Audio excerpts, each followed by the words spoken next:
नमस्कार। आप सुन रहे हैं द बॉलीवुड रेडियो और आज के इस पॉडकास्ट में बात 70 के दशक की रेखा की। रेखा का काया पलट किसी फिल्मी कहानी के प्लॉट से कहीं ज्यादा रोचक और दिलचस्प था। एक ऐसी परिकथा जिसमें एक साधारण लड़की एक स्वप्न सुंदरी में बदल जाती है। हकीकत में ये असल जिंदगी का सबसे सनसनीखेज काया पलट कहा जा सकता है। एक सामान्य नैन नक्श वाली दक्षिण भारतीय हीरोइन जो आज की स्टाइल की देवी है, एक ऐसी देवी जिस पर उम्र हावी नहीं होती। रेखा ने परिकथा वाले काया पलट के किस्से को जमीन पर उतार कर रख दिया था। जो ख्वाब उसने देखा था वो हकीकत की शक्ल लेकर रेखा की शख्सियत बन चुका था।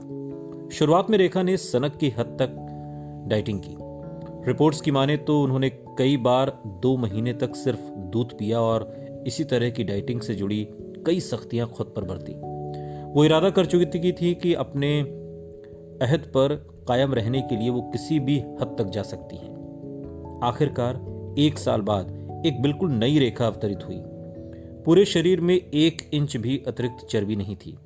रेखा अपनी सख्त डाइट पर पूरी तरह कायम थी और उनकी बेहद कड़ी ट्रेनिंग और कसरत भी जारी थी। वो अनुशासित जीवन में जी रही थी और योग भी लगातार कर रही थी।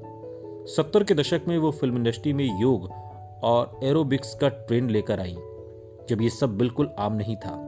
रेखा कई मायनों में कई नए चलन शुरू करने वाली नायिका बन चुकी थी। वो एक ट्रेंड सेटर थी।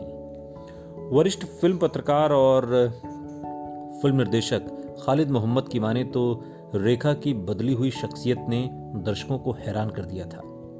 न सिर्फ पहले पर्दे पर उनका रूप बदला था, बल्कि उनकी अदाकारी में एकदम जुदा और बेहतर अंदाज की हो गई थी। इस दौर में रेखा के शारीरिक बदलाव की शुरुआत की बानगी देखी।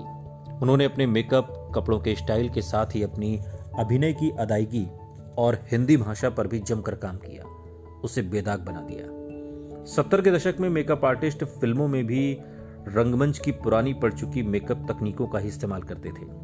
आंखों के किनारे खूब सारे मस्कारा के साथ काजल से बनी ऊपर की तरफ की गई कई रेखाएं हीरोइन को नाटकीय और भद्दा लुक देती थी।